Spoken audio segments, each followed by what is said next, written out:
The Inov8 Roadfly, a shoe that pretty much bucks every single trend currently happening in running shoes in order to reconnect the runner to the road, which sounds like music to my ears, but how well does it actually work?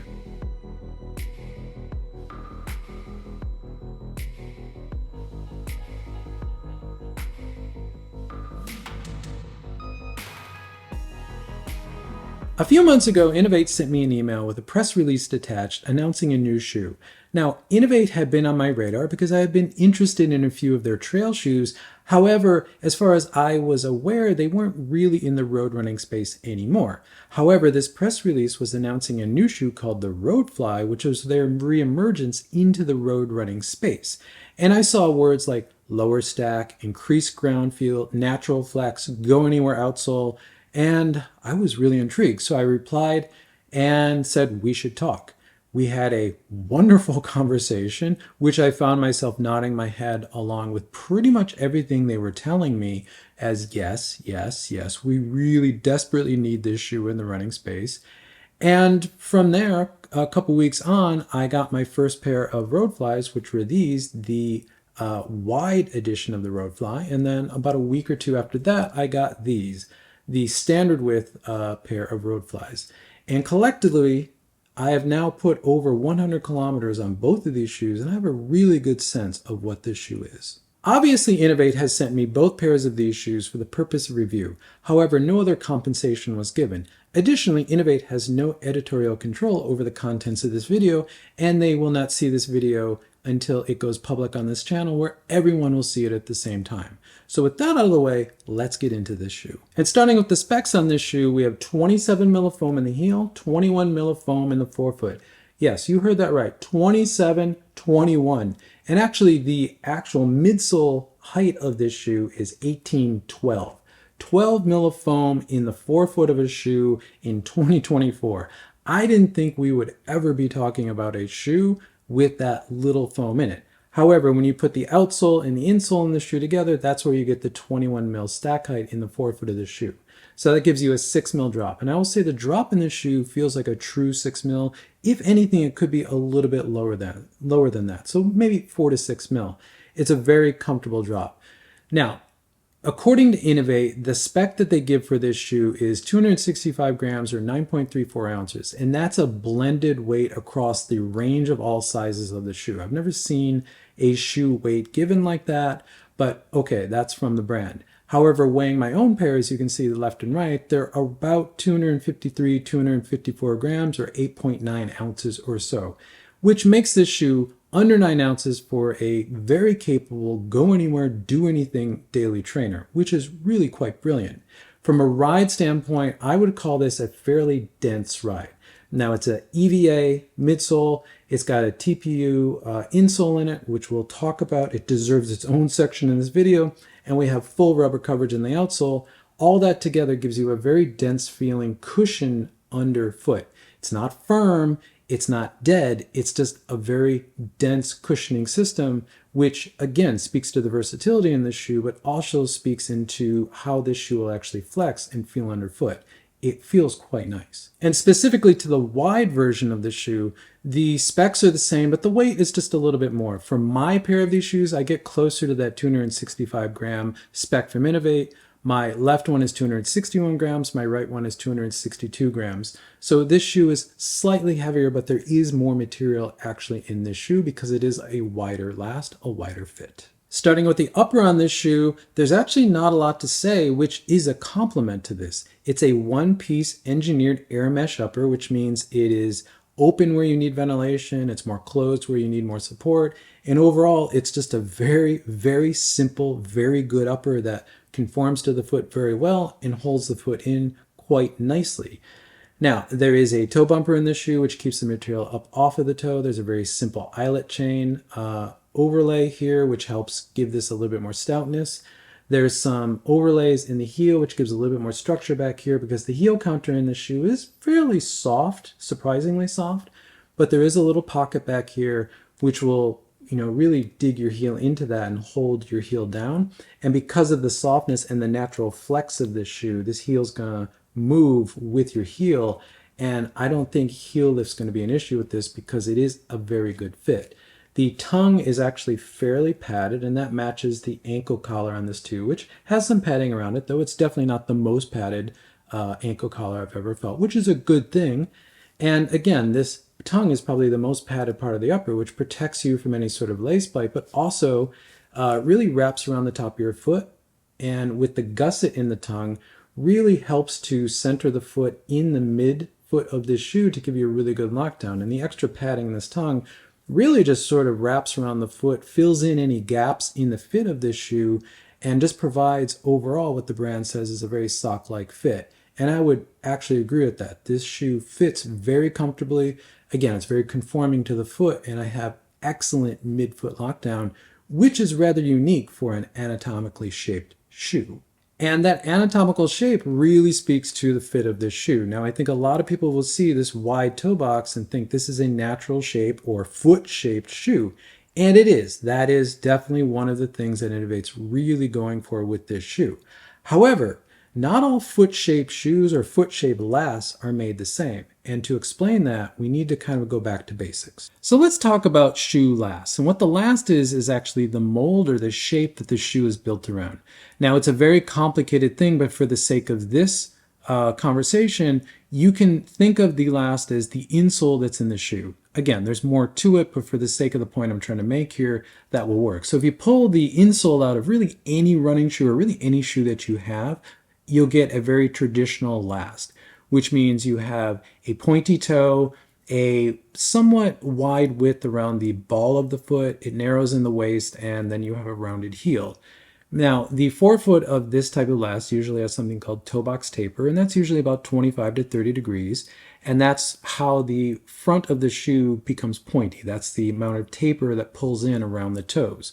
So if we place a foot over this, you can see the problem that this creates, and you can see why a lot of people complain that the forefoot of the shoe does not have enough width, because that toe box taper actually forces the toes to kind of crunch inward, and for a lot of people that's not very comfortable.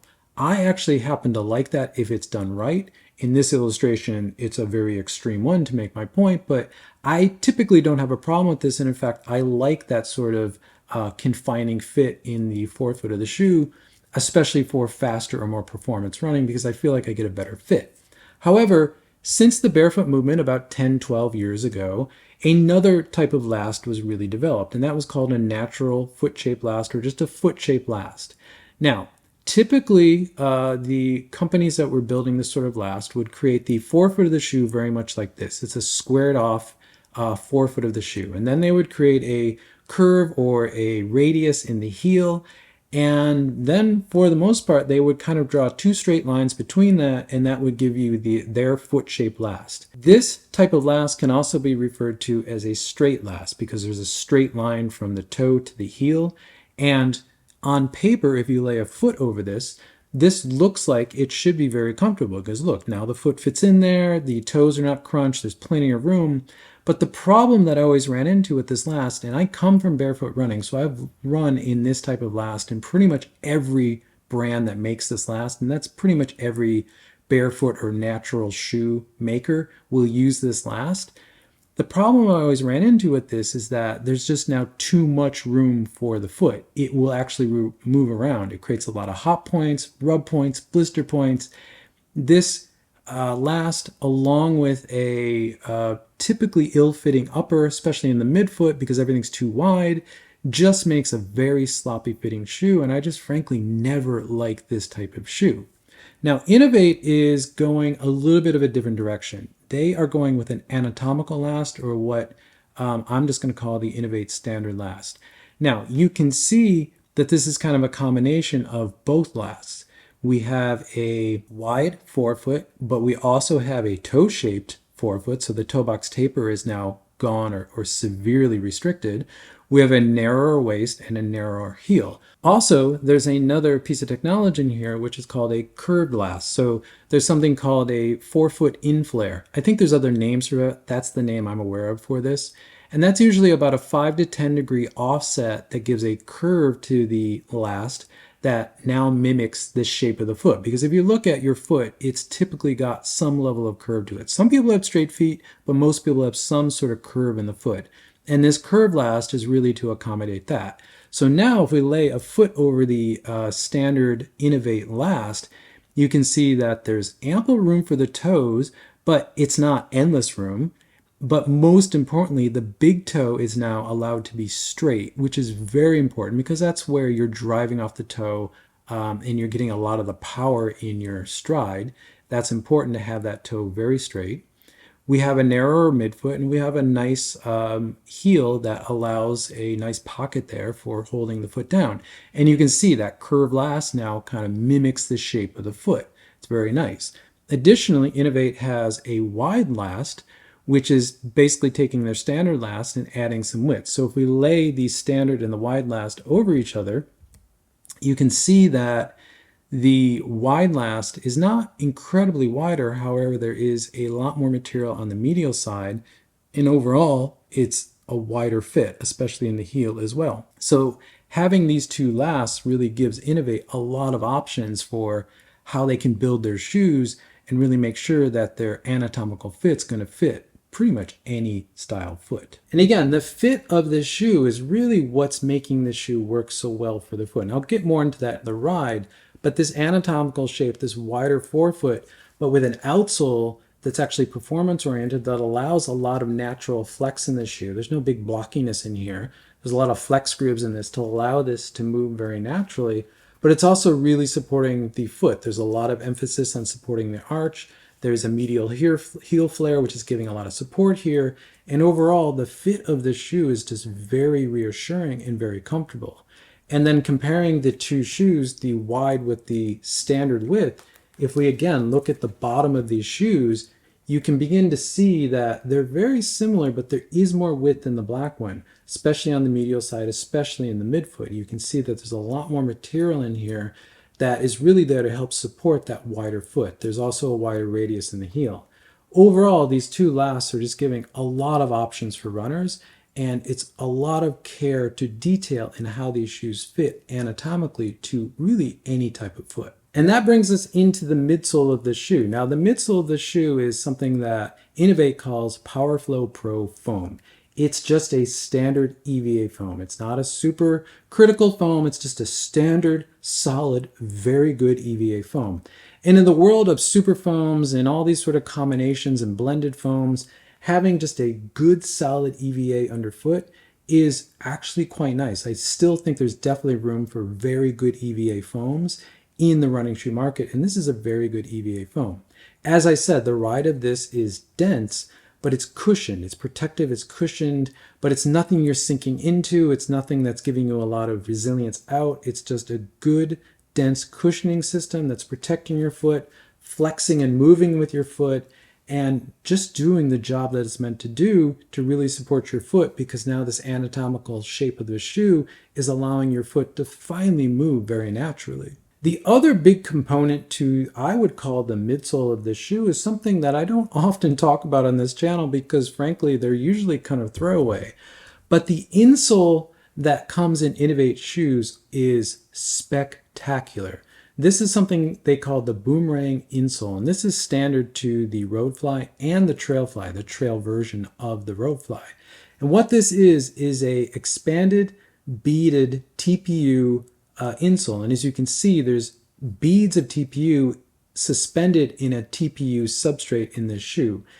It's about 6 mils in thickness as well, so that adds more substantial stack height to the shoe. But this is a TPU material which sits on top of the EVA, and this gives you that sort of better cushion on top of the EVA, but since it's a TPU, it's giving you just a little bit extra sort of pep off of the toe in the shoe, because the TPU has a little bit more reactivity to it.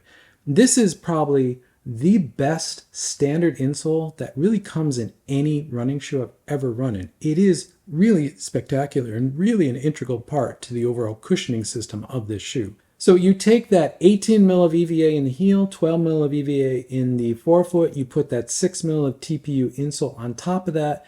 That gives you most of the stack height in the shoe, but it gives you a little reactivity directly under the foot and a very nice cushion but dense feel in this midsole.